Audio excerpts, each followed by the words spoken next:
పరలోకమందున్న మా కన్న తండ్రి, నీకే స్తోత్రాలు తండ్రి. సహాయం చేశారు నాన్న, కృప చూపించారు తండ్రి, అందును బట్టి వందనాలు. ఎన్నో విషయాలు తండ్రి మీరు మాకు నేర్పించారు తండ్రి.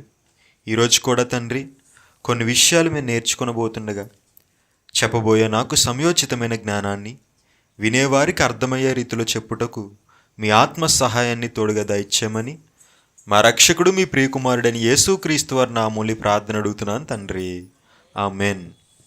మీ అందరికీ కూడా ఒక చిన్న స్టోరీ చెప్తానండి. ఏంటి ఆ స్టోరీ అంటే, అనగనగా ఒక తండ్రి తల్లి కొడుకు ఉన్నారనమాట. సో కొడుకు అంటే తల్లిదండ్రులకి చాలా ఇష్టం అనమాట. అయితే చిన్నప్పుడు వాడు పుట్టినప్పుడు ఆ కొడుకు మీద ఎంతో ఆశ పెట్టుకున్నారు. నా కొడుకు మంచిగా బ్రతకాలి, మంచిగా ఎదగాలి అని చెప్పి వాడిని చిన్నప్పటి నుంచి కూడా డాక్టర్ చేయాలనేది వాళ్ళ పేరెంట్స్ యొక్క ఆలోచన అనమాట. ఏం చేయాలని?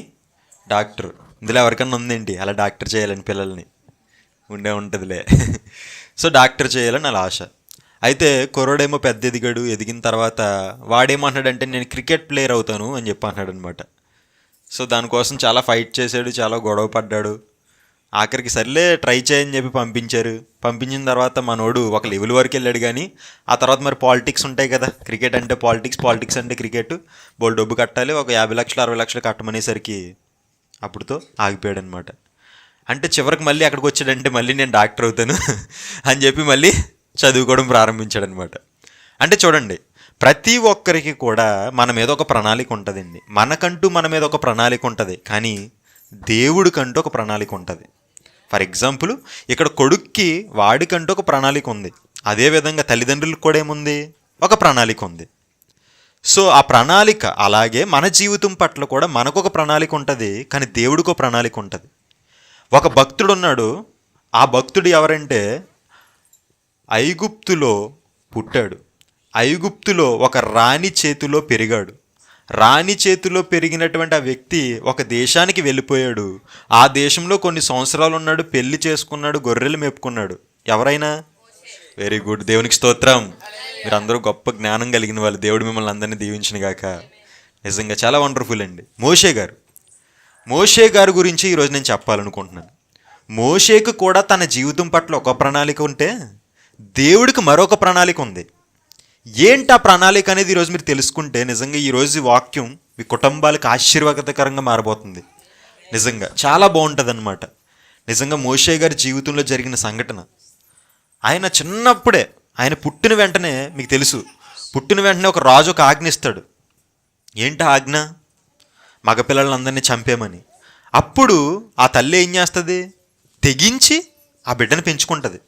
పెంచుకున్న తర్వాత అలా కొద్దిగా పెద్ద ఎదుగుతున్నాడు. ఇంక తెలిసిపోయే వయసు వచ్చిందనేసరికి ఏం చేసింది వాళ్ళ అమ్మగారు? ఒక పెట్టెలో పెట్టి నీటిలో పెట్టేసింది. నీటిలో పెట్టేస్తే నీటిలో అలా పారుకుంటూ ఎవరి చేతిలోకి వెళ్ళాడు? చూడండి, మీరు జాగ్రత్తగా ఆలోచించండి. అసలు మోషేని చంపేయాలనుకున్న వాళ్ళ వ్యక్తి ఎవరండి? ఫరో. ఎవరైతే మోషేని చంపేయాలనుకున్నారో, ఎవరైతే మోషేని లేపేయాలనుకున్నారో, ఎవరైతే మోషే బ్రతకకుండా ఉండేలా చేద్దామనుకున్నారో అదే ఇంటికి తీసుకెళ్ళాడు. ఎవరో? దేవుడు. చూసారా?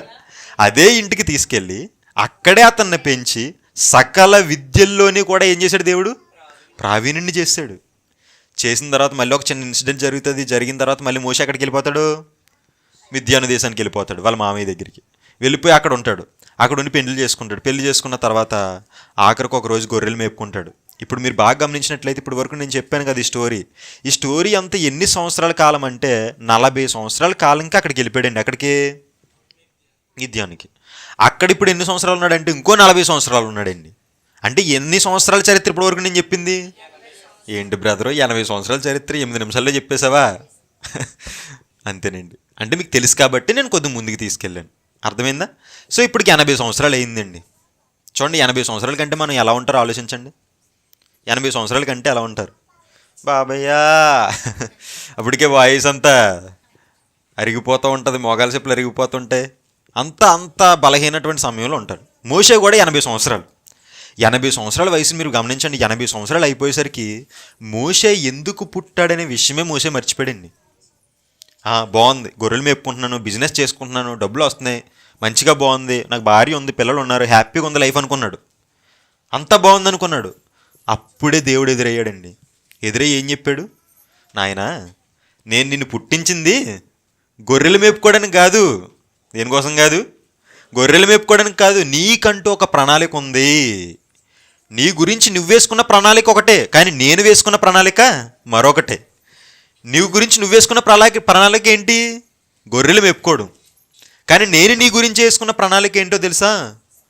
కోట్లాది ప్రజల్ని బానిసత్వం నుంచి విడిపించడం. అది చెప్పిన తర్వాత మోషే అంటాడు, అయ్యా నాకు మాట్లాడడం రాదే, నేను నోటి మాంద్యం గలవాన్నే, నాకు నెత్తుంది. చూడండి, మనం కూడా చర్చికి రమ్మంటే బోలు సాకులు చెప్తాం కదా. ఏదన్నా దేవుడి పని ఉన్నసరికి అప్పుడే మనకి ఏమవుతుంది తెలుసా? ఏంటి పొద్దున్న నుంచి పనికి వెళ్ళమని నడునొప్పి వచ్చేసిందండి. అప్పటి వరకు ఉండదు నడునొప్పి. అమ్మ చర్చికి రా అమ్మ, చిన్న ప్రార్థన ఉందంటే అంటే తలనొప్పి విపరీతంగా వచ్చేస్తుందండి, తలనొప్పి విపరీతంగా వచ్చేస్తుందండి అంటుంది. అప్పటి వరకు రాదు. చూసారా, అదే ప్లేస్లో మనకి వేరే ఇప్పుడు మోడీ గారు ఎవరో 10,000 రూపాయలు వేసారమ్మ అకౌంట్లో చెక్ చేసుకోమన్నారు అనుకోండి, అప్పుడు తలనొప్పి లేదు, నడు నొప్పి లేదు, పరుగే పరుగు, అంతేనా? కానీ దేవుడి పని అనేసరికి మనం ఎలాగైతే సాకులు చెప్తామో, మోషే కూడా ఏం చేశాడు? సాకులు చెప్పాడు. అప్పుడు దేవుడు అన్నాడు, నాయనా అసలు ఆ నోరునిచ్చింది ఎవరో, చేతులనిచ్చింది ఎవరో? నేను మాట్లాడించాలనుకుంటే అసలు నోరే లేనడుతో మాట్లాడించగలను, అంతేకాదు మాట్లాడించాడు లేదా? గార్ధమం ఏం చేసింది? గాడితే ఏం చేశాడు దేవుడు? బుద్ధి చెప్పాడు. ఎవరికి? బిలాంకి. నేను గాడిది మాట్లాడుతుందా? కానీ మాట్లాడించింది ఎవరు? అది గాడితోనే మాట్లాడించిన దేవుడు మనతో మాట్లాడించలేడా? అదే మోషేకి చెప్తాడు. మోషేకి అర్థమైన రోజు అప్పుడు మోషే మొదలు పెడతాడండి జర్నీ. 80 సంవత్సర కాలంలో ఐగుప్తుకి వెళ్తాడండి. ఐగుప్తుకి వెళ్ళిన తర్వాత దేవుడు ఆయనతో చేయించిన సూచక్రియలు అంతా ఇంత కాదు ప్రియులారా. నిజంగా మీరు నమ్మరు, ప్రపంచ చరిత్రలో ఆనాటి నుంచి ఈనాటి వరకు ఎప్పుడు కూడా అలాంటి సూచక్రియలు జరగలేదు. నిజంగా అంత అద్భుతాలు చేస్తాడు. అంత అద్భుతాలు చేయించిన తర్వాత రాజు పంపిస్తాడండి. ఎవరిని? ఇజ్రాయేలీలందరినీ పంపిస్తాడు. ఎక్కడి నుంచే నేను అసలైంది చెప్పాలనుకుంటున్నాను. ఇప్పుడు వరకు మీ అందరికీ తెలిసిందే. ఇప్పుడు పంపించిన తర్వాత ఇప్పుడు మోషే ముందు నడుస్తూ ఉంటాడు. వెనకాల ఎవరున్నారు? ఇంచుమించు 6 లక్షల 7 లక్షల జనాభా ఉంది. మోషే ఒక్కడే నడుస్తున్నాడు. 6 లక్షల జనాభా వెనక వస్తుంది. ఇలా వెళ్తూ వెళ్తూ వెళ్తూ వెళ్తూ వెళ్తూ ఉండగా ఏమవుతుంది తెలుసా? ముందన ఒకటి అద్భుతంగా వస్తుందండి. ఏంటది చెప్పండి అందరూ? ఎర్ర సముద్రం. మీరు కొట్టండి, గూగుల్లోకి వెళ్ళి రెడ్ సీ అని కొట్టారనుకో, ఇప్పటికీ స్టిల్ ఉంటుంది. అది బైబిల్లో రాయబడిన ప్రతి దానికి కూడా చారిత్రక ఆధారం ఉంటుంది ప్రియులారా. దేవుడు ఏది రాయించినా అందుకే దేవుడు మాట్లాడతాడు, మనుష్యుడు తమ ఇచ్చను బట్టి పలుకుట వలన లేఖనములు ఏ వచనమును కలగలేదని మొదట గ్రహించుకొనవలను. మనుష్యుడు తన ఇచ్చను బట్టి కాదు కానీ పరిశుద్ధాత్మ ప్రేరేపణ వలన ప్రతి దాన్ని రాశాడని 1 పేతురు 2:21 ఉంటుంది.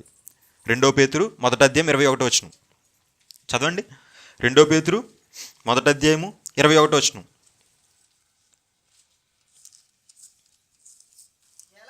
ఏలయనగా ప్రవచనం ఎప్పుడును మనుష్యుని ఇచ్చను బట్టి కలగలేదు కానీ మనుషులు పరిశుద్ధాత్మ వలన ప్రేరేపింపబడిన వారే దేవుని మూలముగా పలికిరి. అంటే వాక్యం దేని చేత రాయించబడింది? దేవుడి చేత రాయించబడింది. అందుకే ప్రతి దానికి, ఏ భూప్రపంచంలో ఏ గ్రంథానికి లేనంత చారిత్రక ఆధారం దేనికి ఉంటుందంటే బైబిల్కి ఉంటుందండి. ఆ రెడ్ సీకి వెళ్తారండి. ఇప్పుడు ఇజ్రాయేలీలందరూ ప్రయాణంలో ఉన్నారు ప్రియులారా. ప్రయాణంలో ఉంటే ముందునే వచ్చింది అడ్డంగా ఎర్ర సముద్రం. మీరు జాగ్రత్తగా గమనించాలి. వీళ్ళందరూ ఇజ్రాయేలీలు అనేటువంటి ఒక ప్రజలుంటే, ఆ ప్రజలందరూ కూడా ప్రయాణం చేస్తుంటే ఆ ప్రయాణంకి అడ్డంగా ఏదొచ్చేసిందండి? ఎర్ర సముద్రం వచ్చేసింది. ఇప్పుడు వెనకాల ఒకళ్ళు తరుముతూ ఉంటారు వీళ్ళని. ఎవరాలు? ఫరో సైన్యం. మరి వీళ్ళు పారిపోయిస్తారు కదా. వచ్చేసిన తర్వాత వీళ్ళు పారిపోతున్నారు, వీళ్ళు ఎస్కేప్ అయిపోతున్నారని చెప్పి ఆయనకి తెలిసిపోయింది. ఆయనేమో ఒకవైపు నుంచి వచ్చేస్తున్నారు. ముందుని చూస్తే ఏముంది? ఎర్ర సముద్రం ఉంది. వెనకాల చూస్తే ఏముంది? ముందుని చూస్తే ఏముంది? వెనకాల చూస్తే ఏముంది? ముందుని చూస్తే ఏముంది? ఎటది? సముద్రం. వెనకాల చూస్తే ఏముంది? ఎటది? ముందునా వెనకాల? ముందునా? అరే మీకు కనబడుతుందా? ముందునేముంది? నేనున్నాను. వెనకాల ఏముంది? ఇల్లు ఉంది. అదేంటండి అలా అంటారు? ముందునేముంది? ఇప్పుడు చెప్పరు. సో ఇక్కడ నేను చెప్పేది నా కోసం కాదు, ఎవరి కోసం? ఇక్కడ సిచ్యువేషన్. ముందుని చూస్తే ఏముందనమాట? ఎర్ర సముద్రం ఉందంట. వెనక్కి వెళ్దామంటే శత్రువులు ఉన్నారంట. అందుకే చూడండి, ఒక సామెత కూడా ఉంటుంది, ముందు చూస్తే గొయ్య, వెనక చూస్తే అబ్బా. ఈ మాత్రం బాగా తెలుసండి. మత్తయి సువార్త 1:29 ఏటమ్మా? అది తెలియదండి.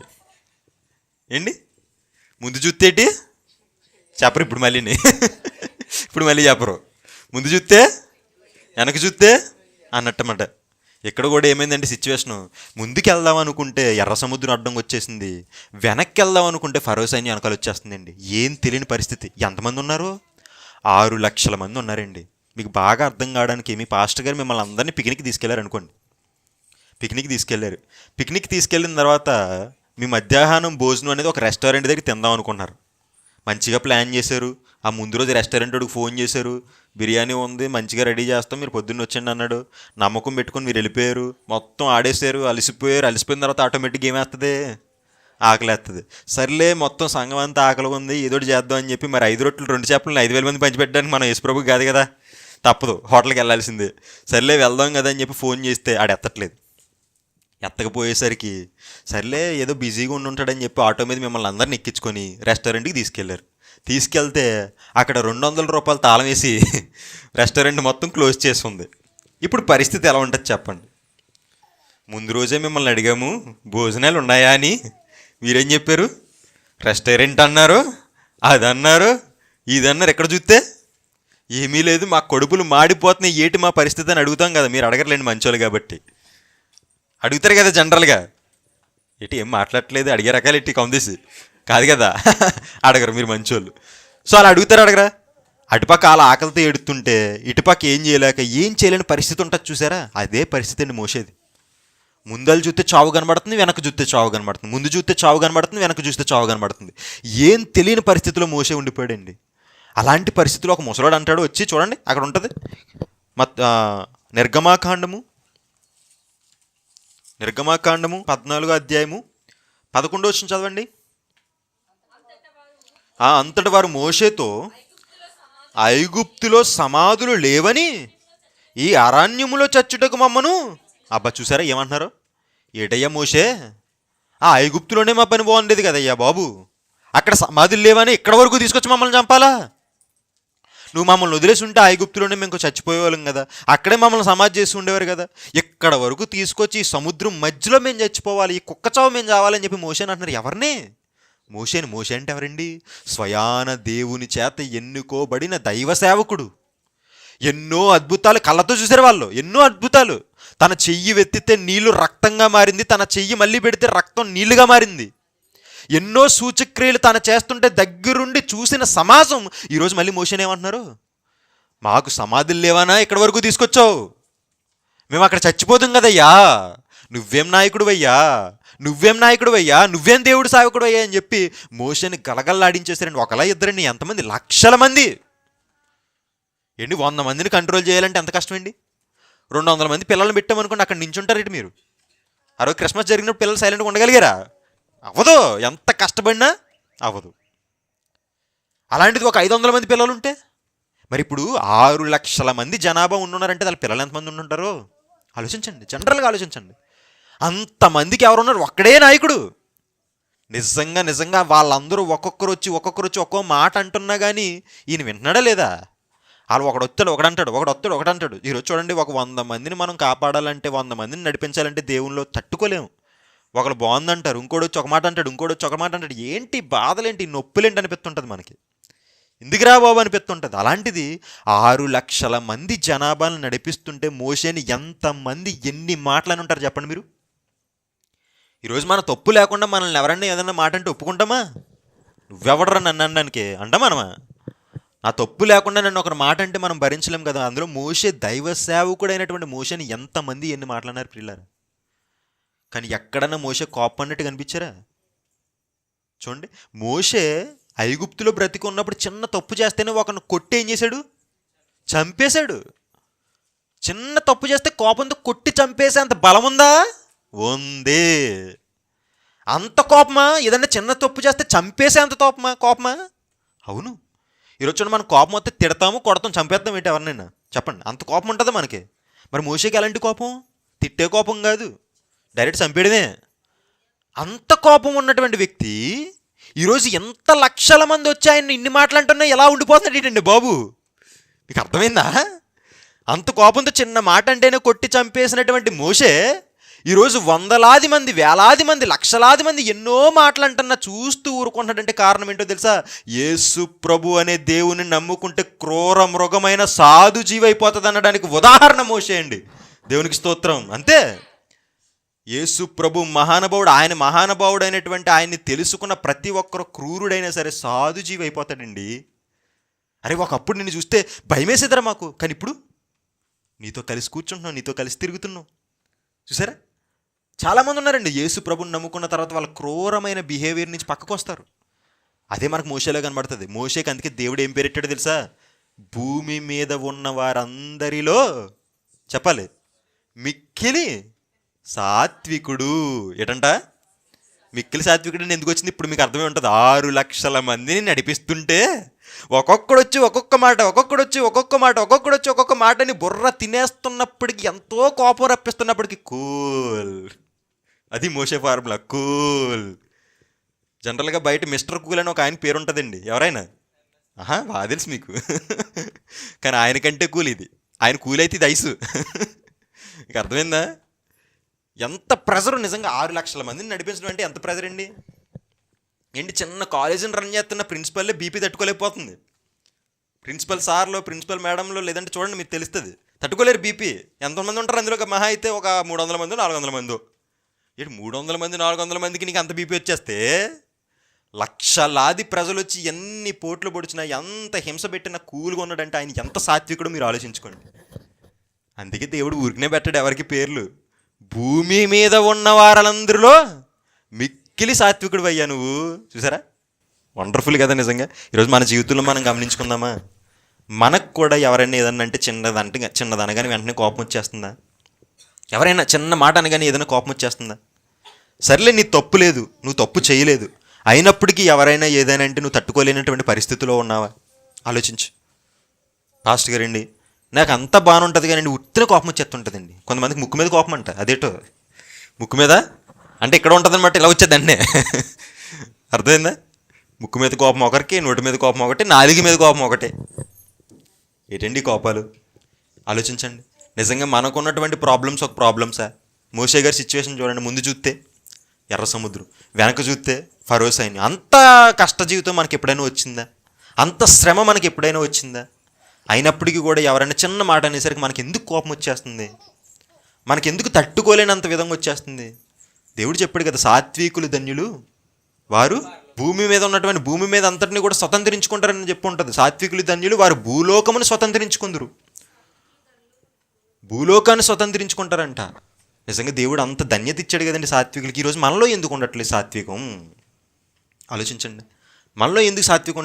మీరు బాగా ఆలోచించండి. మీలో సాత్వికం ఉంటే ప్రియులారా మీరు అనేక మందిని గెలుచుకుంటారు. ఒకడొక మాట అన్న మీరు తిరిగి అనలేదనుకో, వాడు ఏదో ఒక రోజు రియలైజ్ అయ్యి మీకు సారీ చెప్తాడు. అరే ఆ రోజు నేను తప్పుగా అర్థం చేసుకున్నాను, చాలా సారీరా. ఎందుకే సారీ చెప్తున్నావు? ఆ రోజు నేను ఎన్ని మాటలన్నానరా కానీ నువ్వు నన్ను ఏం అనలేదేంట్రా, ఐఎమ్ వెరీ సారీరా అని చెప్తాడు. దాన్ని ఏమంటారు తెలుసా? స్వతంత్రించుకోవడం అంటారు, సంపాదించుకోవడం. నువ్వు మిక్కిలి సాత్వికం కలిగి ఉంటే, మోషేలా సాత్వికుడు అయి ఉంటే ఈ భూలోకాన్నే స్వతంత్రించుకుంటావంట. అర్థమవుతుందా? అలాంటి సాత్వికుడికి కూడా ఒక సమస్య వచ్చిందండి. ఏంటంటే ముందు చూస్తే ఎర్ర సముద్రం, వెనక చూస్తే ఫరో సైన్యం. మీ జీవితాల్లో కూడా ప్రియులారా ఎటూ తోచలేనటువంటి పరిస్థితులు వస్తూ ఉంటాయి. ఏంటి బ్రదరు, అటు వెళ్దామంటే అదో బాధ, ఇటు వెళ్దామంటే ఇదో బాధ, ఏం చేయలేని పరిస్థితి. ఈ బాధ ఎవరితో చెప్పుకోవాలో నాకు అర్థం కావట్లేదు. ఇంత దిగులు నా మనసులో ఉన్నటువంటి ఆ వేదన ఎవరితో చెప్పుకోవాలో అర్థం కావట్లేదు బ్రదర్. చాలా బాధగా ఉంది, ఏం చేయాలో అర్థం కావట్లేదు బ్రదర్. అప్పులు వలయంలో క్రూరుకుపోయి ఉన్నానని చెప్పి కొంతమంది అంటుంటారు. ఏం చేయాలో అర్థం కావట్లేదు బ్రదర్. పని చేద్దామంటే పని లేదు, అప్పులు చూస్తే అప్పులు తెగ తిరిగేస్తున్నారు. ఇలాంటి సిచ్యువేషన్లు వస్తూ ఉంటాయి మనకి.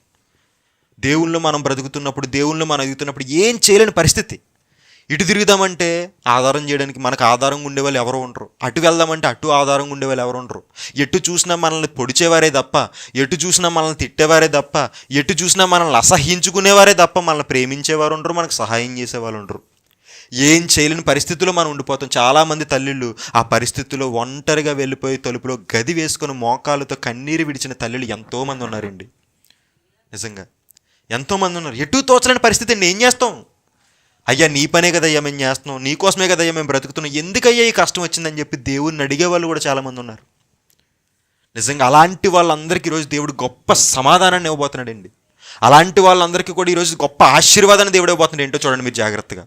మోషే కూడా అదే సందర్భంలో ఉన్నాడండి. అదే సందర్భంలో ఉన్నప్పుడు జనాలు అందరూ ఊరికే బిత్తరపోతున్నారు. జనాలందరూ భయపడిపోతున్నారు. ఏం చేయాలి ఏం చేయాలి ఏం చేయాలి ఏం చేయాలని కంగారు పడిపోతుంటే, మరి మిక్కిలి సాత్వికుడు కదా, మిక్కిలి సాత్వికుడు ఎలా ఉంటాడు? హీరో ఎప్పుడు హీరోలాగా ఉంటాడు. ఆ హీరో ఏం చేస్తారో ఒకసారి చూడండి. 13వ వచనం. అందుకు మోషే భయపడకుడు. చూసారా మోషే మాటలు చూసారా? ప్రజలందరూ గజగజలాడిపోతున్నారు, షేక్ అయిపోతున్నారు, భయపడిపోతున్నారు. అటుపక్క చూస్తే రథాలు, ఇటుపక్క చూస్తే సముద్రం, వెనకాల ఫరో వచ్చేస్తున్నాడు. అయ్యో బాబు ఫరో వచ్చేస్తున్నాడు బాబోయ్ అని చెప్పి భయపడిపోతున్నారు. అటు ఇటు కదిలిపోతున్నారు, భయపడిపోతున్నారు, కంగారు పడిపోతున్నారు.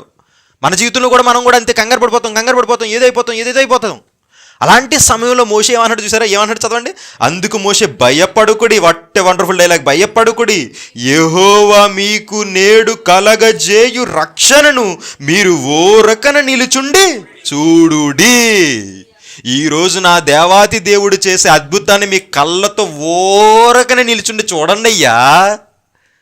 నా దేవుడంటే ఏంటో మీకే కాదు, అటుపక్క ఫరో సైన్యానికి, ఇటుపక్క మీకు అందరికీ అర్థమయ్యేలాగా దేవుడు ఈరోజు గొప్ప కార్యాన్ని జరిగించబోతున్నాడని ధైర్యంగా నించున్నాడని మోషే. ఆలోచించారా? అప్పుడు వెళ్తాడు మోషే. వెళ్ళిన తర్వాత ఏం చేస్తాడు? 15వ వచనం. అంతలో యెహోవా మోషేతో, నీవేలాగ నాకు మొరపెట్టుచున్నావు? సాగిపోవుడి అని ఇశ్రాయేలుతో చెప్పుము. నీవు నీ కర్రను ఎత్తి ఆ సముద్రము వైపు నీ చెయ్యి చాపి దాన్ని పాయలుగా చేయము. అప్పుడు ఇశ్రాయేలులు సముద్రము మధ్యన ఆరిన నేల మీద నడిచిపోవుదురు. 21. మోషే సముద్రము వైపు తన చెయ్యి చాపగా యెహోవా ఆ రాత్రి అంతయు బలమైన తూర్పిగాలి చేత సముద్రమును తొలగించి దానిని ఆరిన నేలగా చేసెను. దేవునికి స్తోత్రం. ఏంటి ఆరిన నేల అంటే మీకు అర్థమై ఉండదు. ఇప్పుడు నేను చెప్తాను, అర్థమవుతుంది చూడండి. ఎప్పుడైనా వర్షం పడినప్పుడు ఈ రోడ్లు వెళ్ళారా? నేను వెళ్ళాను చాలాసార్లు. ఇక్కడికి వచ్చినప్పుడు ఎలా ఉంటుంది రోడ్డు? బురదగా ఉంటుంది. దాన్ని ఆరిన నేల అంటారా, బురద నేల అంటారా? అర్థమైంది లేదా? ఆ పక్కన రోడ్డు ఉంటుంది చూసారా, సిమెంట్ రోడ్డు, అది ఎలా ఉంటుంది? అంటే దానికి దీనికి అర్థమైందా? ఇప్పుడు సముద్రం, ఇప్పుడు ఇక్కడ నీరు వచ్చింది అనుకోండి, 3 రోజులు వర్షం పడ్డది అనుకోండి, అది ఎండడానికి ఎన్ని రోజులు పడుతుంది? గట్టిగా ఎండగాస్తే 2 రోజులు, ఎండాకాలం అయితే. ఇంకా గట్టిగా గత్తే 1 రోజు. అలా కాకుండా వారం రోజులు వర్షం పడింది అనుకో, అది ఎండడానికి 4 రోజులు పడుతుంది. అవునే కదా? మరి సముద్రం ఎండాలంటే ఎన్ని రోజులు పడుతుంది? ఆలోచించాలి ఇప్పుడు మనం. సముద్రం ఎండాలంటే ఎన్ని రోజులు పడుతుంది? సముద్రంలో నీరు ఎండాలి, ఆ కింద నేల ఎండాలి. మరి ఇక్కడేం రాయించాడు దేవుడు? ఆరిన నేల అన్నాడు. ఆరిన నేల అంటే ఇప్పుడు చెప్పాలి సిమెంట్ రోడ్డా లేదంటే బురద రోడ్డా? అంటే సిమెంట్ రోడ్లు అంటే రోడ్డు రప్పించాడు ఎక్కడా? చూసారా ఏంటండి? సముద్రం మధ్యలో ఆరిన నేలను కలిగించాడంటే అది ఏ టెక్నాలజీ అండి? ఇప్పుడు వచ్చి ఎవరో కనుక్కోలేదు ఇంకా టెక్నాలజీ. ఆ కింద ఇంకా చదవండి, ఇంకా సూపర్ ఉంటుంది, చదవండి. నీళ్లు విభజింపబడగా ఇశ్రాయేలులు సముద్రం మధ్యన ఆరిన నేల మీద నడిచిపోయిరి. ఆ నీళ్లు వారి కుడి ఎడమల ప్రక్కలను వారికి గోడల వలె నిల్చున్నాయంట. ఏంటి? సిమెంట్తో కట్టిన గోడ విన్నాను, మట్టితో కట్టిన గోడ విన్నాను, ఇటుక బెడ్డులతో కట్టిన గోడ విన్నాను, కానీ నీళ్లతో కట్టిన గోడ ఏంటండి బాబు? మీకు అర్థమవుతుందా? నీళ్లతో గోడ కట్టాడు దేవుడు. వాటర్ వాల్, ప్రపంచంలో చైనా వాల్ అని ఒకటి ఉంటుందండి, అతి పెద్ద వాల్ అంటారు. మనిషి కట్ట డూప్లికేట్ నేను కడతా. అది సముద్రం మధ్య నువ్వు గోడ కట్టగలవా? అది నా క్వశ్చన్. ఎలాంటి శాస్త్రవేత్త అయినా సరే, నువ్వు ఎంత గొప్పవాడైనా సరే, సముద్రం మధ్యన నువ్వు గోడ కట్టగలవా? కట్టలేవు. అదేంటి దేవుడు అంటే? దేవుడు అనుకుంటే ఏ దారి లేని చోట కూడా దారిని ఏర్పరచగలిగే సమర్థుడు నీ దేవుడు. దేవునికి స్తోత్రం. ఈరోజు నువ్వు అనుకుంటావు, అయ్యో నాకు ఉన్నటువంటి కష్టాన్ని ఎవరు తీర్చలేరేమో, అయ్యో నాకు ఉన్నటువంటి శ్రమని ఎవరు తీర్చలేరేమో, అయ్యో నాకు ఉన్నటువంటి బాధ చాలా పెద్దదని నువ్వు అనుకుంటున్నావు. కానీ నువ్వు అది పట్టుకెళ్ళి దేవుని దగ్గర పెట్టి మోషేలా నించుంటే నీ జీవితాల్లో అద్భుతాన్ని చేయడానికి సమర్థుడు నీ దేవుడండి. సమర్థుడు నీ దేవుడు. నమ్మాలంతే, కంగారు పడిపోకూడదు. చుట్టుపక్కల చూసారా, జనాలందరూ కంగారు పడిపోయారు, కానీ ఒక్కడే సింహంలా నించున్నాడు. ఎవరు? మోషే. నిజంగా దేవుణ్ణి కలిగి ఉన్న వ్యక్తిలో ఉండే ధైర్యం భూప్రపంచంలో ఎవరికి ఉండదండి. అంతే. నీతో దేవుడు ఉంటే, నీతో దేవుడు నడిస్తే, దేవుడు ఉన్నాడనే ధైర్యం ఈ ప్రపంచంలో అన్ని ధైర్యాల కంటే గొప్పది. ఈరోజు నీకు ఎన్ని కష్టాలు వచ్చినా, ఎన్ని శ్రమలు వచ్చినా, ఎన్ని నష్టాలు వచ్చినా నువ్వు ఒకటే గుర్తుపెట్టుకోవాలి, నా దేవుడు నాతో ఉన్నాడని గుర్తుపెట్టుకోవాలి. మోషే అదే చేశాడు. ముందు చూస్తే ఎర్ర సముద్రం, వెనక చూస్తే ఫరోస్ అని ఆయనకి ఎలా కనిపించేది తెలుసా? బియ్యంలో పురుగుల్లో కనిపించేది, తీసి పడేసాడు అంతే. అర్థమైందా? దేవుడు నీతో ఉంటే నిజంగా ఏది ఎవ్వరూ నిన్ను ఆపలేరు ప్రియులారా. నీకుండే కష్టం చాలా చిన్నదే. నీకు ఆ సమయానికి ఏదో పెద్దది అనిపిస్తుంది అంతే. ఆ సమయానికి తట్టుకోలేనంత బాధనిస్తుంది అంతే. కానీ ఆ సమయంలో నువ్వు ఒక్కటి తట్టుకోగలిగితే, ఆ సమయంలో నువ్వు వెళ్ళి దేవుడికి మొర్ర పెట్టగలిగితే, ఆ యొక్క శ్రమనే దేవుడు ఆశీర్వాదంగా మారుస్తాడు. దానినే నీకు దేవుడు సాక్ష్యంగా మారుస్తాడు. మీకు పోయిన సంవత్సరం లాస్ట్ టైం వచ్చినప్పుడు చెప్పాను మా అమ్మగారికి జరిగిందని, గుర్తుందా? అదిగో మా అమ్మగారు అక్కడ ఉన్నారు. చనిపోవాల్సిన వ్యక్తిని సాక్ష్యంగా దేవుడు నిలబెట్టుకున్నాడు. అందుకే తీసుకొచ్చాను. నిజం. మీకు ఏదైనా శ్రమ వచ్చినా, మీకు ఏదైనా కష్టం వచ్చినా మీరు ఒకటే గుర్తుపెట్టుకోండి. ఐ థింక్ నేను మీకు చెప్పక్కర్లేదు, మీ జీవితాల్లో ఏం బోళ్ళు ఉంటాయి ఇలాంటి అద్భుతాలు. అందుకే దేవుడు ఒక గొప్ప మాట రాయించాడు చూడండి. 1 కొరింథీ 10వ అధ్యాయం 13వ వచనం. 1 కొరింథీ 10వ అధ్యాయం 13వ వచనం చదవండి. సాధారణముగా మనుష్యులకు కలుగు శోధన తప్ప మరి ఏదియూ మీకు సంభవింపలేదు. దేవుడు నమ్మదగినవాడు, మీరు సహింపగలిగినంతటి కంటే ఎక్కువ ఆయన మిమ్మును శోధింపనీయుడు. చూసారా? చూడండి, జనరల్గా మనుషులకు వచ్చే కష్టాల కంటే కష్టాలు ఏవి మనకు రావు. First point. సెకండ్ది, మనము సహించలేనంత శోధన ఇప్పుడు మనకు రాదు. థర్డ్ చూడండి కింద ఇంకోటి, అంతేకాదు సహింపగలుగుటకు ఆయన శోధనతో కూడా తప్పించుకొని మార్గమును కలుగజేయును. ఏటండి దేవుడి ప్రేమ! కష్టం వచ్చినా ఆయనే ఉంటాడంట. ఆ కష్టం కూడా నువ్వు తట్టుకోలేనంత తీసుకురాడంట. ఒకవేళ నువ్వు తట్టుకోలేని కష్టం వచ్చినప్పటికీ కూడా వెంటనే దానికి ఏం చేస్తాడంట? మార్గం. ఎలా ఉందంటే, పాఠము నేనే చెప్పి, వాడి నోట్సు నేనే రాసి, వాడి ఎగ్జామ్ కూడా నేనే రాసినట్టు ఉంది. అంతేనా కదా? పాఠం నేనే చెప్పాను, వాడి నోట్సు నేనే రాశాను, ఆఖరికి ఎగ్జామ్ కూడా చేయబట్టించుకొని నేనే రాయించేసాను. చూడండి, చిన్నప్పుడు రాయిస్తారు కదా, ఆ ఈ అని రాయింతారా చేత్తోని, అలా దేవుడు కూడా అంతేనండి. నిజంగా మనకి ఏదో మనం ఫీల్ అయిపోతాం అంతే. ఆ సమయంలో నిజంగా అయ్యా నాకు వచ్చిన కష్టం ఎవరికి రాలేదయ్యా అని నువ్వు అనుకుంటావు. అయ్యా నాకు వచ్చిన శ్రమ నాకు ఎవరికి రాలేదయ్యా, అమ్మా నాకు వచ్చినటువంటి కష్టం ఎవరికీ రాలేదమ్మా అనుకుంటాం మనం. కానీ మనకంటే బోల్డ్ కష్టాలు అనుభవించే వాళ్ళు బయట చాలామంది ఉన్నారండి. పౌలు గారి కష్టాలు చూస్తారేంటి ఒకసారి చూద్దాం సరదాగా. పౌలు గారు ఎన్ని కష్టాలు పడ్డారో ఆయన ముందు మనం పెట్టుకున్నాం అనుకో, అసలు రానే రాదు. చూడండి, 1 కొరింథీ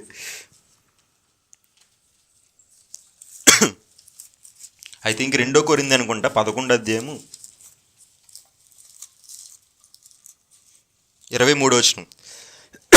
2 కొరింథీ 11:23 నుంచి చదువుతాను చూడండి. వెర్రివాని మాట్లాడుచున్నాను నేను, నీవు మరి ఎక్కువ అందరూ బైబిల్ చూడాలి. 23వ వచనం చూస్తున్నారా? Okay, very good. వెర్రివాని వలె మాట్లాడుచున్నాను నేను, మరి ఎక్కువగా క్రీస్తు పరిచారకుడును, మరి విశేషముగా ప్రయాసపడితిని, మరియు అనేక పర్యాయములు చెరసాల్లో ఉంటిని, అపరిమితముగా దెబ్బలు తింటిని, అనేక మారులు ప్రాణాపాయముల్లోనూ ఉంటిని, యూదుల చేత 5 మారులు 1 తక్కువ 40 దెబ్బలు తింటిని, 3 మారు బెత్తముతో కొట్టబడితిని, ఒక్కసారి రాళ్లతో కొట్టబడితిని, 3 మారు ఓడపగిలి శ్రమపడితిని, ఒక రాత్రింబగళ్ళు సముద్రంలో గడిపితిని, అనేక పర్యాయములు ప్రయాణముల్లోనూ, నదుల వల్లైన ఆపదల్లోను, దొంగల వల్లైన ఆపదల్లోను, నా స్వజనుల వల్లైన ఆపదల్లోను, అన్యజనుల వల్లైన ఆపదల్లోను, పట్టణముల్లోను ఆపదల్లోను, అరణ్యముల్లో ఆపదల్లోను, సముద్రముల్లోను ఆపదల్లోను, కపట సహోదరుల వల్ల ఆపదల్లోను ఉంటిని, ప్రయాసముతోను కష్టముతోను తరచుగా జాగారముతోను ఆకలి దప్పులతోను తరచుగా ఉపవాసముతోను చలితోను దిగంబరత్వముతోను ఉంటిని, ఇంకనూ చెప్పవలసినవి.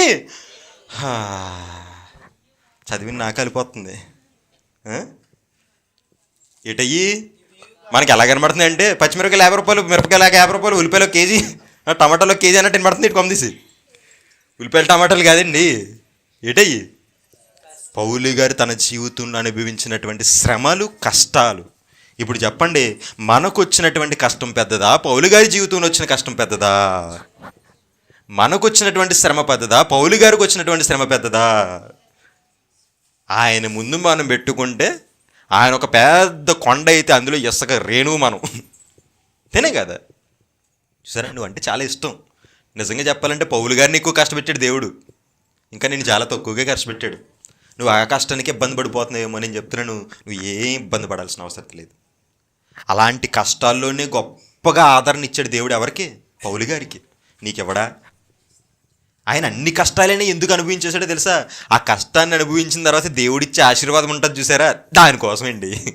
ఎప్పుడైనా గుర్తుపెట్టుకోండి, ఏదైనా మనకు ఒక కష్టం వచ్చిందంటే నువ్వు నిజంగా దేవునిలో బ్రతుకుతూ, దేవుళ్ళు ఎదుగుతూ, దేవునిలో కష్టపడుతూ ఉన్నప్పుడు, నువ్వు మంచిగా ఉన్నప్పుడు నీకు ఒక శ్రమ వచ్చిందంటే ఆ శ్రమను దేవుడు ఎలా మారుస్తాడంటే ఖచ్చితంగా ఆశీర్వాదంగా మారుస్తాడు. అందుకే శ్రమలు కావాలి కావాలి కావాలంటారు. భక్తులను కూర్చోబెట్టాం, మనకు శ్రమలు వద్దు వద్దు అంటూ వాళ్ళు కూర్చోబెట్టాం అనుకోండి, నాకు కావాలి నాకు ఇచ్చే, నీ శ్రమ నాకు ఇచ్చే అంటారు. వాళ్ళు డబ్బులు ఇచ్చే అన్నట్టు నీ కష్టం నాకు ఇచ్చేచ్చు కదా, నీ శ్రమ నాకు ఇచ్చేచ్చు కదా. ఎందుకు? ఈ భూమి మీద నా నిమిత్తము శ్రమను అనుభవిస్తే ఎక్కడ? పరలోకంలో మీకు మెప్పు. చూసారా, సీక్రెట్ అండి. బైబిల్ ప్రపంచంలో ఎవరికి తెలీదు, ప్రపంచంలో ఎవరికి తెలియదండి. దేవుడు ఏమనుకున్నారు అసలు బైబిల్ అంటే? మీరు చదవండి, నిజంగా మత్తిపోద్ది. అంత గొప్ప జ్ఞాన గ్రంథం ఇది. నిజంగా మోషేని ఎలాగైతే దేవుడు ఒక గొప్ప స్థితిలో నిలబెట్టాడో, ఇజ్రాయేలుని ఎలాగైతే ఆరిన నేల మీద నడిపించాడో, ఈరోజు నీ పాదాల కింద తన చెయ్యి పెట్టి నడిపిస్తాడండి దేవుడు. నిజం. ఆనాడు ఆరిన నేలను కలిగిస్తే ఈరోజు డైరెక్ట్గా నీ పాదాలు తన చేతి కింద పెట్టి నడిపిస్తున్నాడు. నీకు తెలియదు అంతే. చిన్నపిల్లల్ని చూడండి, ఇలా చెయ్యి పట్టుకుని నడిపిస్తుంటాం చూసారా, అలాగే నిన్ను కూడా దేవుడు చెయ్యి పట్టి నడిపిస్తున్నాడు ఈ కాలంలో. అంత గొప్పవాడు మన దేవుడు. నువ్వంటే అందుకే దేవుడు రాయిస్తారు చూసారా, నా అరచేతిలో. చూడండి ఎంత గొప్పవాడండి నిజంగా. పిల్లలు ఎగ్జామ్కి వెళ్ళేటప్పుడు మర్చిపోకుండా ఉండడానికి ఎక్కడ రాసుకుంటారు? చేతుల మీద రాసుకుంటుంటారు తెలుసా. అంటే మర్చిపోకుండా ఉండడానికి ఎక్కడ రాసుకుంటున్నావు? చేతుల మీద. మరి దేవుడు కూడా నిన్ను ఎక్కడ మరిచిపోతానేమో అని ఎక్కడ రాసుకున్నాడు నిన్ను? చూసారా, ఆయన నువ్వు అంటే అంత ఇష్టం. అరచేతులు చెక్కుకున్నాడంటండి. నిజంగా చెప్తున్నా, ఈరోజు నీ శ్రమల్లో, నీ కష్టాల్లో ఏదైనా సరే నీకు ఆదరణ ఇవ్వాలంటే దేవుడు వాక్యమేనండి. ఈరోజు నేను కూడా నాకు ఏదైనా కష్టం వచ్చినా, నాకు ఏదైనా శ్రమ వచ్చినా నేను వాక్యం చదువుకుంటానండి. వాక్యం చదువుకుంటే నిజంగా ఎక్కడ లేని నెమ్మది నాకు కలుగుతూ ఉంటుంది ప్రియులారా. నిజంగా చెప్తాను, మీరు వాక్యాన్ని చదవండి, వాక్యాన్ని వినండి. నిజంగా ఈ 3 రోజులు ఈ గొప్ప ఆలోచన అండి. 3 రోజులు ఈరోజు మనం దేవుళ్ళు బలపడడానికి, గొప్ప వాక్యాలు మనం చెప్పుకోవడానికి దేవుడిచ్చిన గొప్ప అవకాశం. ఉపయోగించుకోండి దీన్ని. మీ ఆత్మను బలపరుచుకోండి. ఎలాంటి కష్టమున్నా, ఎలాంటి శ్రమన్నా మోకరించి దేవునికి ప్రార్థించండి. దేవుడు వాక్యం మిమ్మల్ని స్వస్థపరుస్తుంది. అందుకే పాట కూడా ఉంటుంది చూసారా, నీ వాక్యమే నన్ను బ్రతికించెను, బాధలలో నెమ్మదినిచ్చెను. నీ వాక్యమే నన్ను బ్రతికించెను, బాధలలో నెమ్మదినిచ్చెను. కృపాశక్తి దయ సత్య సంపూర్ణుడా, వాక్యమై ఉన్న యేసు వందనమయ్యా. కృపాశక్తి దయ సత్య సంపూర్ణుడా, వాక్యమై ఉన్న యేసు వందనమై. అందరం పాడదాం. నీ వాక్యమే నన్ను బ్రతికించెను, బాధలలో నెమ్మదినిచ్చెను. జిగటగల ఊబి నుండి లేవనెత్తెను, సమతల మగు భూమి పైన నన్ను నిలిపెను.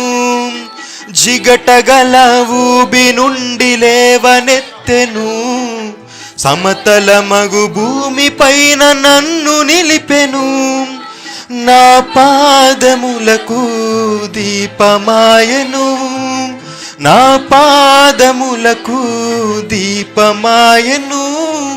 సత్యమైన మార్గములో నడుపుచుండెను, సత్యమైన మార్గములో నడుపుచుండెను. అందరం పాడదాం. నన్ను బ్రతికించెను, బాధలలో నెమ్మదినిచ్చెను. శత్రువులను ఎదుర్కొనే సర్వాంగ కవచమై యుద్ధమునకు సిద్ధ మనసు నిచ్చుచున్నది. శత్రువులను ఎదుర్కొనే సర్వాంగ కవచమై యుద్ధమునకు సిద్ధ మనసు నిచ్చుచున్నది. అపవాది వేయుచున్న అగ్ని బాణములను, అపవాది వేయుచున్న అగ్ని బాణములను ఖడ్గము వలె అడ్డుకొని ఆర్పివేయుచున్నది. ఖడ్గము వలె అడ్డుకొని ఆర్పివేయుచున్నది. నీ వాక్యమే నన్ను బ్రతికించెను, బాధలలో నెమ్మదినిచ్చెను. దేవునికి స్తోత్రం. చూసారా, దేవుని వాక్యం ఈరోజు నీ జీవితంలో నెమ్మది ఇవ్వబోతుంది ప్రియులారా. నిజంగా చెప్తున్నాను, నీ వాక్యం నిజంగా చెప్తున్నాను, మంచి వాక్యాలు మీరు వినండి. దేవుని కోసం వాక్యం నువ్వు వింటూ దేవుని యొక్క ఆరాధనలో నువ్వు పాల్గొన్నప్పుడు నీకే తెలియనటువంటి ఒక మనశ్శాంతి నీకు లభిస్తుంది. ఇంతకు మీరు జరిగించారు చూసారా ఆత్మారాధన, వండర్ఫుల్. అన్ని కష్టాలు, మనకి ఎన్ని కష్టాలు ఉన్నాయి, ఎన్ని శ్రమలు ఉన్నాయి, అన్నీ మర్చిపోతామండి ఆరాధనలో. అది దేవుళ్ళు ఉన్న మ్యాజిక్. ఈ భూప్రపంచంలో ఎంతోమంది మనుషులు ఉన్నారు కానీ ఎవరికీ లేని ఆనందం క్రైస్తవుడికి మాత్రం ఉందండి. ప్రపంచంలో అందరికీ కష్టాలు ఉంటాయి, అందరికీ శ్రమలు ఉంటాయి. ఆ శ్రమల్లో కూడా ఆనందించేవాడు ఎవరంటే క్రైస్తవుడు మాత్రమే. ఎందుకు తెలుసా? దేవుడి వాక్యం మనకి ఏమిస్తుందంట? నెమ్మది. నీ వాక్యమే నన్ను బ్రతికించను, బాధలలో నాకు నెమ్మదినిచ్చాను. బా, వండర్ఫుల్ అండి నిజంగా. అపవాది వేయుచున్న అగ్నిబాణములను ఖడ్గము వల్ల అడ్డుకుంటుందంటే ఎవరో? వాక్యం. కాబట్టి ప్రియులారా, ఎంత మంచి వాక్యాన్ని దేవుడు మీకు ఇచ్చాడు. ఈరోజు మీరు తెలుసుకున్నారు కదా. నిజమే, మోషేకి చాలా పెద్ద కష్టం వచ్చింది. ఆ కష్టం వచ్చినప్పుడు మోషే ఎలా ఎదుర్కొన్నాడు? దేవుని మీద నమ్మకం ఉంచి ప్రార్థన చేశాడు. ఒక అద్భుత కార్యం జరిగింది. ఈరోజు నీ జీవితంలో ఏదో కష్టం ఉండొచ్చు, ఏదో శ్రమ ఉండొచ్చు, ఏదో నష్టం ఉండొచ్చు. నువ్వు కూడా మోషేలాగా నమ్మకాన్ని కలిగి ఉంటూ మోకరించి ప్రార్థన చేయి. నీ దేవుడిని అడుగు. నీ దేవుడు నీ జీవితంలో ఖచ్చితంగా అద్భుతం చేస్తాడు, ఖచ్చితంగా చేస్తాడు. అది మాత్రం 100కి 200% నిజం. ఎందుకు తెలుసా? నీ దేవుడు నమ్మదగినవాడు. నమ్మించి మోసం చేసేవాడు కాదండి నీ దేవుడు. నమ్మదగినవాడు. మాట ఇచ్చాడంటే తప్పడు. దేవుడు మాట ఇచ్చాడు తెలుసా? మొదట నా నీతిని, నా రాజ్యాన్ని వెతకండి, అప్పుడు అవన్నీ నీకు ఏది కావాలి నాన్న, నీకు ఏది కావాలి అడుగు, అడుగు, నేను ఇస్తాను నాన్న. ఆ రోజు ఏలియాకి ఎక్కడి నుంచి పట్టుకెళ్ళాడండి ఆహారం? కాకులతో పట్టుకెళ్ళాడు. కాకులతో ఆహారాన్ని ఏలియాకి పట్టుకెళ్ళిన దేవుడు ఈరోజు నీకున్న చిన్న సమస్యను తీర్చలేడా? ఈరోజు నీకున్న చిన్న కష్టాన్ని తీర్చలేడా? మరి ఎందుకమ్మా అంత బాధపడుతున్నావు? ఎందుకు అంత దుఃఖపడుతున్నావు? నువ్వు ఒంటరిగా ఉండి ఏడుస్తున్న ఏడుపు దేవుడు విన్నాడు. నువ్వు ఒంటరిగా కూర్చొని బాధపడుతూ నువ్వు మోకరించి నువ్వు చేసిన ప్రార్థన దేవుడు విన్నాడు, వింటాడు కూడా. ఎందుకంటే నీతిమంతుల ప్రార్థన ఆయన వింటాడు. ఎప్పుడు వినాలని చెప్పి ఆయన చెవియొగ్గి వింటూ ఉంటాడండి ఆయన. నువ్వు దేవుని కోసం బ్రతుకు.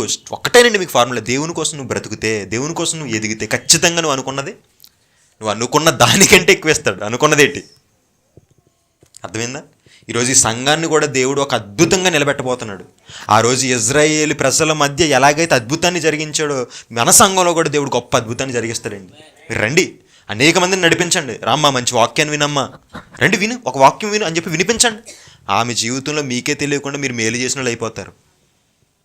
ఏదో ఉంటే డబ్బులు ఇస్తే మేలు చేసిన వాళ్ళు కాదు, ఏదో ఆపదలో ఆదుకున్న వాళ్ళు మాత్రమే మేలు చేసిన వాళ్ళు కాదు. ఒక బిడ్డకి, ఒక వాక్యం లేనటువంటి బిడ్డకి నువ్వు వాక్యాన్ని వినిపిస్తే అదే తమ జీవితానికి గొప్ప ఆదరణ కలిగిస్తుందండి. కాబట్టి అలాంటి ఆదరణ దేవుడు మీ అందరికీ దయచేయాలని, మీరు అలాంటి ఆదరణ పొందుకోవాలని నేను మనస్ఫూర్తిగా కోరుకుంటున్నాను. కాబట్టి ఈరోజు మనం తెలుసుకున్న విషయం ఏంటంటే, మనకు వచ్చేటువంటి శ్రమ ఏది కూడా మనం తట్టుకోలేనంత కాదు. ఒకవేళ శ్రమ వచ్చినప్పటికీ దాన్ని తప్పించుకునే మార్గాన్ని ఎవరు దయచేస్తాడు? దేవుడే. దానికి ఉదాహరణ ఎవరు? మోషే గారు. ముందు చూస్తే ఎర్ర సముద్రం, వెనక చూస్తే ఫరో సైన్యం. ఎటూ తోచలేని పరిస్థితిలో కూడా దేవుడు ఏం చేశాడు? గొప్ప అద్భుతాన్ని జరిగించాడు. నీ జీవితంలో కూడా అద్భుతాన్ని జరిగిస్తాడు. నమ్మిన వాళ్ళందరూ దేవునికి స్తోత్రాలు చెప్దామా? దేవునికి స్తోత్రం. ప్రార్థన చేయండి, మంచిగా ప్రార్థన చేయండి. మీకోసం నేను ప్రార్థన చేస్తాను ఎల్లప్పుడూ. పాస్టర్ గారు నాకు ఎప్పుడు చెబుతూనే ఉంటారు, ఖచ్చితంగా ప్రార్థన చేస్తాను. ఇలాంటి కార్యక్రమాలు ఇంకెన్నో జరగాలి. గొప్ప ఆశీర్వాదకరంగా, ఈ ఊరికి ఆశీర్వాదకరంగానే మనం అందరం మారిపోవాలి. కాబట్టి రేపటి దినమున ఇంకా మరిన్ని మంచి విషయాలు మనం నేర్చుకోవడానికి ప్రయత్నం చేద్దాం. ఈరోజు ఇంటికి వెళ్ళండి, దేవుడు నీతో మాట్లాడినట్లయితే ప్రార్థన చేయండి, ప్రార్థన చేసుకోండి. మోషే గారు ఎలాగైతే నమ్మకాన్ని ఉంచాడు, తండ్రి నాకు అలాంటి నమ్మకాన్ని కలిగించండి, నాకు అలాంటి ఆదరణ కలిగించండి అని చెప్పి మంచి నిర్ణయం తీసుకుని ప్రార్థన చేసుకుని తల్లి, దేవుడు మీ జీవితాలు అద్భుతాలు జరిగిస్తాడు. చిన్న ప్రార్థన చేసుకుందామా? ప్రార్థన. పరలోకమందున్న మా కన్న తండ్రి, నీకే స్తోత్రాలు తండ్రి, నీకే స్తుతులు ప్రభువా తండ్రి. ఇదిగో తండ్రి, నీ కృపను బట్టి తండ్రి, నీ యొక్క ఆశీర్వాదాన్ని బట్టి తండ్రి, ఈరోజు గొప్ప విషయాలు తండ్రి మీరు మాకు నేర్పించారు తండ్రి. ఇదిగో తండ్రి, ఎటూ తోచలేనటువంటి పరిస్థితుల్లో మా జీవితాలు ఉన్నాయి ప్రభువా తండ్రి.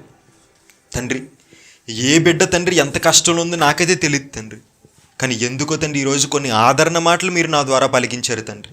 మరి ఏ తల్లికి ఆదరణ అవసరం నాకు తెలియదు తండ్రి. తండ్రి మరి ఇదిగో తండ్రి, మాటలు విని తండ్రి ఎవరికైతే వాళ్ళ హృదయాన్ని తాకిందో తండ్రి వాక్యం, వాళ్ళ జీవితాన్ని ఈరోజే మార్చండి ప్రభు తండ్రి. సహాయం చేయండి ప్రభు తండ్రి. ఇదిగో తండ్రి వాళ్ళ కష్టాన్ని కూడా తండ్రి ఆశీర్వాదంగా మార్చండి ప్రభు తండ్రి. ఇదిగో తండ్రి నీ కొరకు బ్రతికేటువంటి పిల్లల్ని మీరు జ్ఞాపకం చేసుకోండి. నీ కొరకు కష్టపడేటువంటి పిల్లల్ని మీరు జ్ఞాపకం చేసుకొని సహాయం చేయండి ప్రభు తండ్రి. నీ కృపను చూపించండి ప్రభు తండ్రి. ఇదిగో తండ్రి మోషేకు ఒక కష్టం వచ్చినప్పుడు తండ్రి దాన్ని ఎంతైతే ధైర్యంగా తండ్రి నిలబడ్డాడో తండ్రి, మాలో కూడా అలాంటి ధైర్యాన్ని దయచేయండి ప్రభు తండ్రి. ఈరోజు మాకు వచ్చేటువంటి సమస్యలు అద్భుతాన్ని మీరు దయచేయండి ప్రభు తండ్రి. అద్భుతాన్ని మీరు కలిగించండి ప్రభు తండ్రి. మీ కృపను తోడుగుంచండి తండ్రి. ఇదిగో తండ్రి ప్రేమతో నన్ను ఆహ్వానించినటువంటి దైవజనుల్ని జ్ఞాపకం చేసుకోండి తండ్రి. దైవజనుల కుటుంబాన్ని జ్ఞాపకం చేసుకోండి తండ్రి. వాళ్ళు చేస్తున్నటువంటి పరిచర్యలో తండ్రి మీరు తోడుగా ఉండి నడిపించండి ప్రభు తండ్రి. సహాయం చేయండి ప్రభు తండ్రి. కృపను చూపించండి. అలాగే తండ్రి రేపటి దినమున తండ్రి మరిన్ని విషయాలు మేము మాట్లాడుకొని పోతుండగా తండ్రి మీరే సహాయం అందించి కృపను చూపించమని తండ్రి సంఘమంతటిని దీవించి ఆశీర్వదించమని కోరుకుంటూ తండ్రి, ఎవరో హృదయాల్లో బాధనున్న తండ్రి ఆ బాధ నుంచి తక్షణమే నెమ్మదిని కలిగించమని కోరుకుంటూ తండ్రి మా రక్షకుడు మీ ప్రియకుమారుడని యేసుక్రీస్తు వారి నామములో ప్రార్థన అడుగుతున్నాను తండ్రి. ఆమేన్. అందరికీ వందనాలండి.